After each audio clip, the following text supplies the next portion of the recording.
Bismillahirrahmanirrahim. Assalamualaikum warahmatullahi wabarakatuh. Salam sejahtera bagi kita semua. Om Swastiastu, Namo Buddhaya, salam kebajikan. Halo teman-teman semua, saya Silmi Nur Aziza dengan NIM 12340600172. Saya merupakan mahasiswa aktif semester 1 Fakultas Dakwah dan Komunikasi, Program Studi Ilmu Komunikasi Humas UIN Sunan Gunung Jati Bandung. Di video kali ini, saya akan membuka wawasan teman-teman tentang ilmu komunikasi dengan membahas 5 poin. So, tanpa berlama-lama lagi, mari kita bahas poin yang pertama.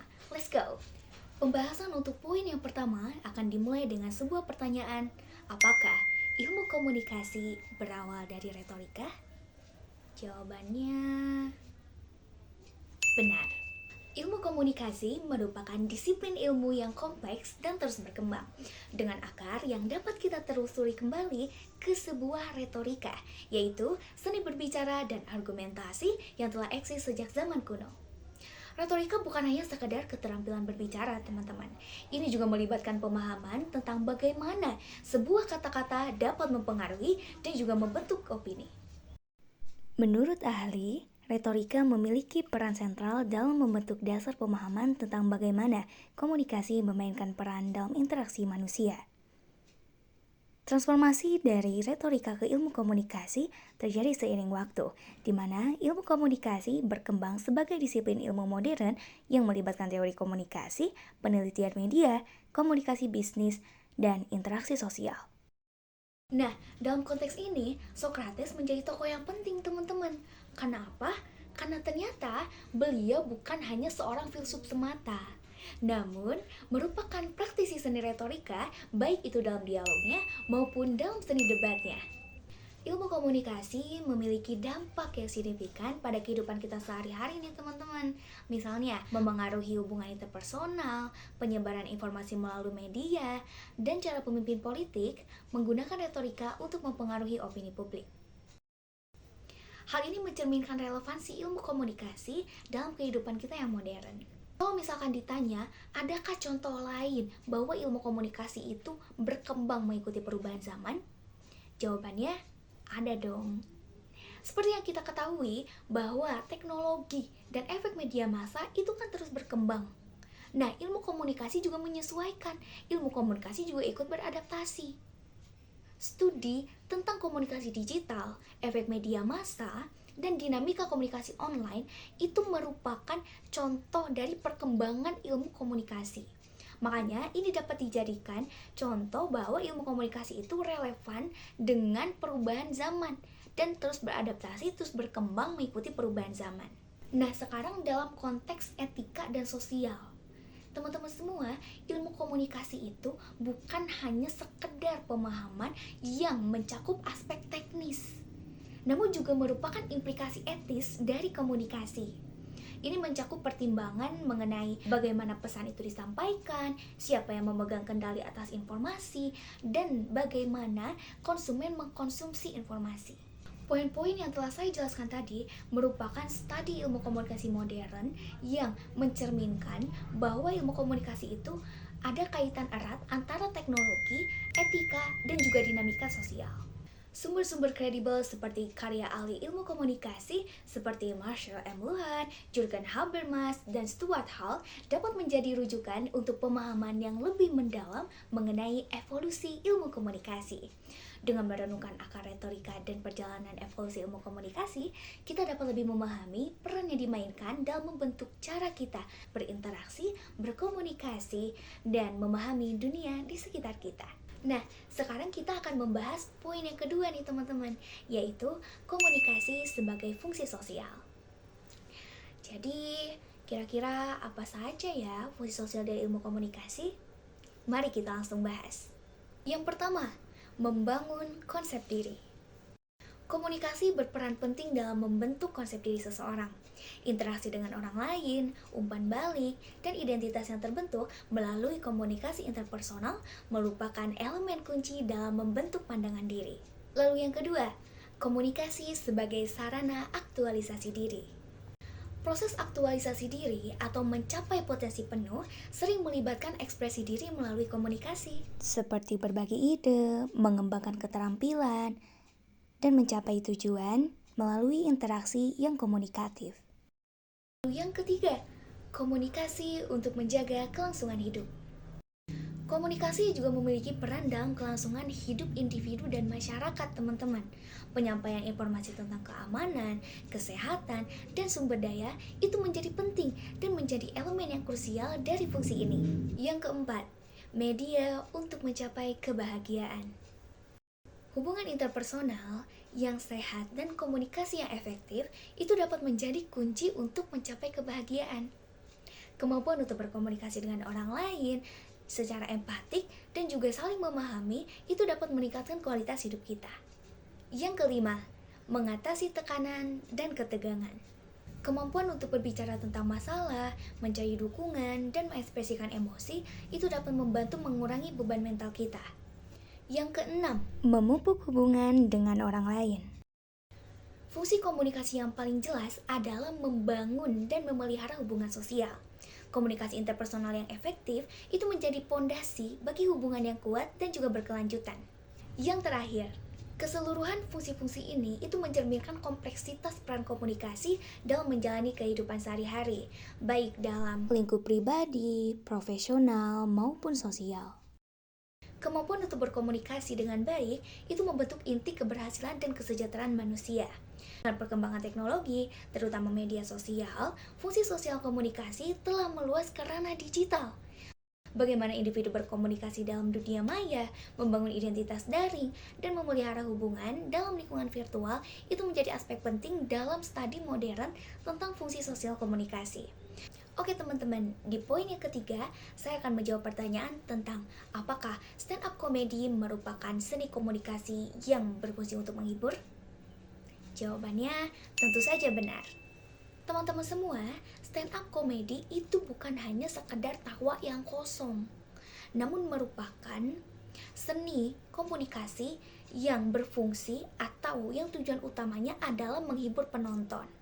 Nah, di sini saya telah merangkum 5 poin penting tentang bagaimana komunikasi itu menjadi alat yang efektif untuk menghibur penonton dan memberikan hiburan yang mendalam kepada mereka. Poin yang pertama, adanya keterlibatan emosional.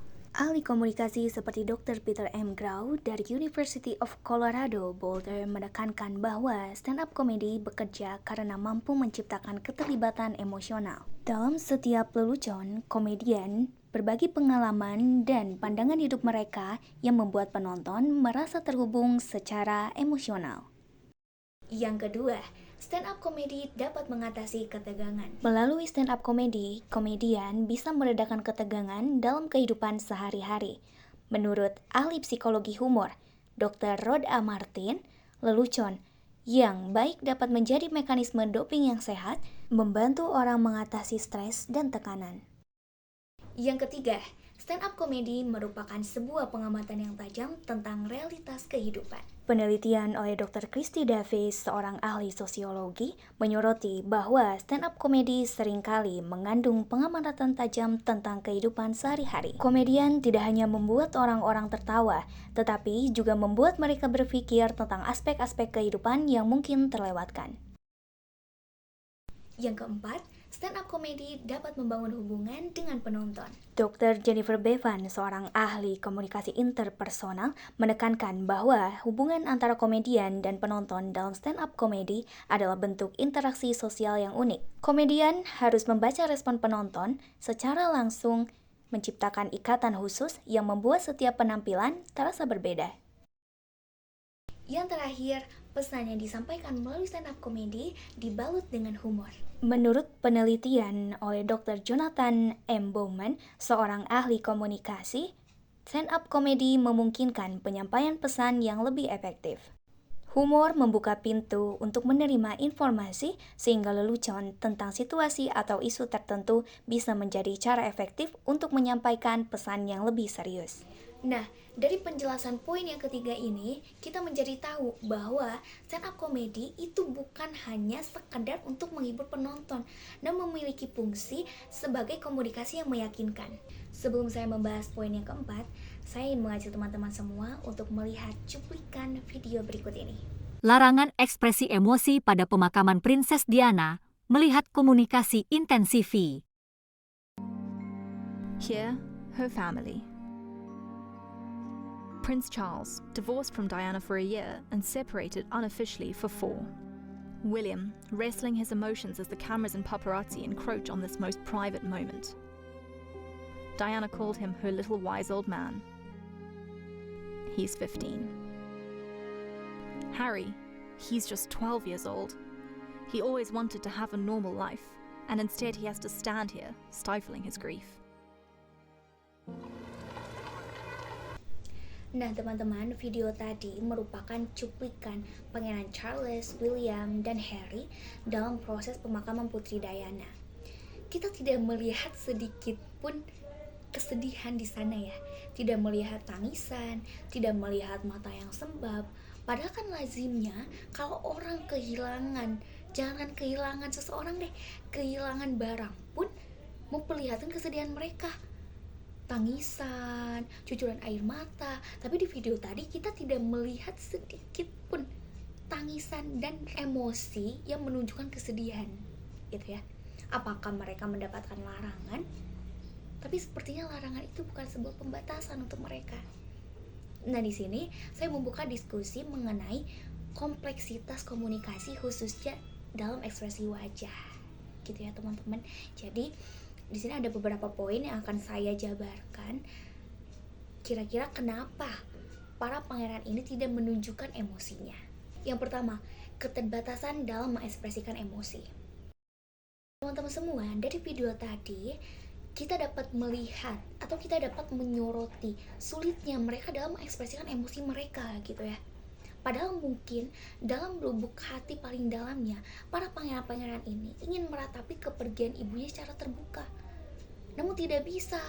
Kenapa? Karena mereka terkena sorotan publik, mereka berada dalam konteks publik, gitu ya. Dan mungkin ada aturan-aturan atau harapan sosial di belakang mereka yang menuntut mereka untuk menahan emosi mereka tersebut.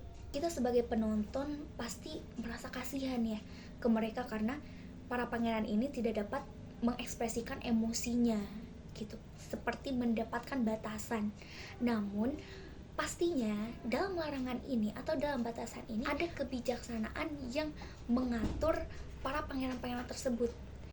Jadi seperti ini teman-teman semua, ini bukan hanya tentang menjaga martabat kerajaan, namun ini merupakan upaya untuk menjaga atau mengamankan para pangeran-pangeran agar tidak mendapatkan tekanan tambahan lain yang sumbernya itu dari luar atau eksternal.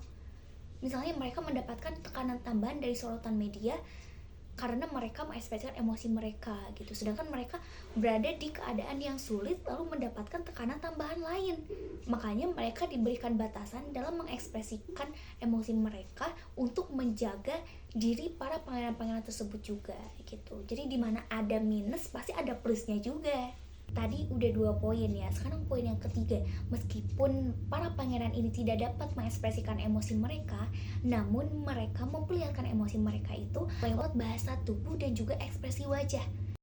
Jadi kita sebagai penonton itu tidak tahu mereka dalam keadaan sedih melalui tangisan, gitu, atau melalui emosi mereka, namun dengan kita melihat bahasa tubuh mereka. Misalnya seperti ini, mereka memperlihatkan bahasa tubuh mereka yang memberikan penghormatan secara mendalam kepada Putri Diana. Lalu mereka memperlihatkan ekspresi atau raut muka yang berkabung, seperti itu. Nah dari sana kita bisa tahu bahwa mereka sedang dalam keadaan duka. Ini merupakan komunikasi nonverbal, gitu, karena mereka tidak dapat memperlihatkan secara terbuka, jadi mereka memperlihatkannya lewat bahasa tubuh dan juga raut muka yang berkabung. Oke teman-teman, di poin yang keempat, karena para pangeran ini merupakan bagian dari keluarga kerajaan, maka jelas mereka tidak bisa lepas dari pengaruh protokol kerajaan. Jadi pasti di belakang mereka itu ada aturan-aturan atau norma-norma yang wajib mereka patuhi. Meskipun itu ketat dan bertentangan dengan kondisi emosional mereka. Tapi mau tidak mau, mereka harus menaatinya gitu. Harus mengikuti aturan-aturan tersebut. Nah, dari sini kita dapat melihat ketegangan hubungan antara tuntutan sosial dan keberagaman individu. Nah, poin yang terakhir, peristiwa tersebut jelas tidak bisa lepas dari kontroversi dan tanggapan publik, gitu ya. Publik itu menanggapi dan memberi kontroversi atas larangan pembatasan emosi para pangeran-pangeran ini. Beberapa itu berpendapat bahwa ini merupakan rigiditas protokol gitu. Namun yang lainnya itu memahami sebagai upaya atau langkah untuk menjaga privasi para pangeran dan juga menjaga kesejahteraan psikologis para pangeran-pangeran tersebut. Dari peristiwa ini kita mendapatkan pelajaran bahwa dalam semua pembatasan tersebut, peristiwa ini menegaskan kekuatan komunikasi nonverbal. Bahasa tubuh dan ekspresi wajah meskipun terkekang oleh aturan tertentu tetap menjadi cara utama untuk menyampaikan emosi dan penghormatan mereka kepada ibu mereka. Jadi dari sini kita mendapatkan pelajaran komunikasi nonverbalnya gitu, bahwa ketika kita tidak dapat memperlihatkan emosi kita dapat memperlihatkan emosi kita melalui jalur yang lain, yaitu misalnya dengan bahasa tubuh ataupun raut muka kita. Dalam momen yang penuh emosi seperti pemakaman Putri Diana, larangan tersebut membuka jendela ke kompleksitas komunikasi, yakni di antara tuntutan protokol, harapan sosial, dan kebutuhan individu untuk menyatakan emosi. Ini adalah cerminan bagaimana bahasa tubuh dan ekspresi wajah dapat menjadi alat yang kuat dalam berkomunikasi, bahkan dalam keadaan yang menantang. Tak terasa kita akan mengakhiri pembahasan video ini dengan poin yang terakhir, yaitu fun fact mengenai pupil mata yang akan membesar ketika kita mempunyai minat terhadap sesuatu. Kita selalu mendengar bahwa pupil membesar ketika kita melihat sesuatu yang kita sukai. Tetapi, apakah itu benar? Studi menunjukkan bahwa pupil kita memang membesar ketika kita tertarik atau terpikat oleh sesuatu. Mata dijuluki sebagai jendela jiwa yang memiliki kemampuan unik untuk berbicara tanpa kata-kata. Penelitian terkini seperti yang dipublikasikan dalam Journal of Nonverbal Behavior menyoroti keterkaitan yang mencolok antara ukuran pupil mata dan tingkat minat seseorang terhadap suatu stimulus. Dr. Maria Gisareva dan timnya menekankan bahwa semakin besar minat terhadap objek atau situasi, semakin melebar pula pupil matanya. Hal ini menggambarkan bahwa perubahan ukuran pupil bukan hanya sekedar refleksi fisik, melainkan sebuah respon emosional. Nah, dalam konteks ini, mata itu bukan hanya sekadar ekspresi visual, tetapi termasuk ke dalam bahasa tubuh juga. Di sisi lain ada pendapat dari Dr. Paul Ekman, yaitu seorang pakar ekspresi wajah dan bahasa tubuh, yang menyoroti pentingnya tatapan mata sebagai bentuk komunikasi tanpa kata. Pupil mata yang melebar atau menyempit itu mampu menyampaikan pesan emosional dengan intensitas yang sulit untuk disamai oleh kata-kata. Ada juga pendapat dari Dr. Daniel S. Quintana yang menambahkan dimensi kejujuran dalam komunikasi nonverbal. Beliau menjelaskan bahwa karena pupil mata seringkali tidak dapat dikendalikan secara sadar, ukuran pupil mencerminkan kebenaran dan keaslian respon terhadap rangsangan tertentu. Bahkan di era digital, Dr. S. Shamsundar menegaskan bahwa bahasa tubuh mata itu tetap relevan.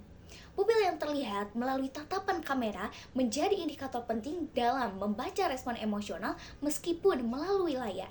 Dr. Joseph A. Liddoux memperkaya pemahaman kita dengan merinci bahwa perubahan ukuran pupil itu mencerminkan kesejajaran antara respon emosional dan aktivitas otak, yang mana ini menjadikan mata tidak hanya sebagai alat pengamat visual, tetapi juga cermin kompleksitas perasaan manusia. Jadi teman-teman semua, ukuran pupil mata itu bukan hanya sekedar fenomena fisik. Melalui pandangan yang terinspirasi dari penelitian dan pandangan para ahli, mata itu dapat diartikan sebagai alat komunikasi nonverbal yang kaya akan makna. Ini membuka jendela ke dalam dunia emosional yang kompleks kepada kita. Nah teman-teman, selesai sudah penjelasan tentang 5 poin tentang ilmu komunikasi. Jadi gimana nih teman-teman? Apakah pesan yang saya sampaikan dapat teman-teman terima dengan baik? Semoga dapat diterima dengan baik ya. Dari sini kita menjadi tahu bahwa ilmu komunikasi itu bukan hanya sekedar berbicara gitu ya teman-teman, namun lebih dari itu. Ilmu komunikasi itu kompleks. Kita jadi tahu bahwa ilmu komunikasi mempunyai fungsi sosial. Misalnya tadi menjaga kelangsungan hidup, media untuk mencapai kebahagiaan. Lalu barangkali dari teman-teman itu ada yang baru mengetahui bahwa stand up comedy juga merupakan salah satu komunikasi. Namun memang fungsinya adalah untuk menghibur penonton dan menyampaikan pesan yang dibalut dengan humor. Nah, ada juga tadi di poin yang keempat, yaitu tentang wajah intensifi, yaitu teknik manajemen wajah untuk menyembunyikan pesan gitu ya.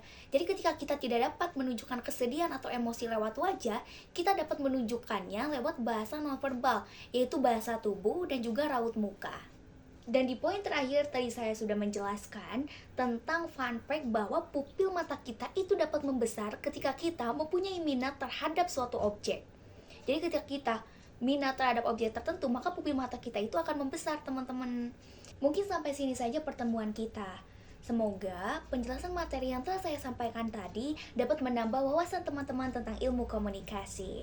Saya Silmi Nur Aziza, terima kasih telah menonton video ini. Sampai jumpa di video selanjutnya. The last I say, wassalamualaikum warahmatullahi wabarakatuh.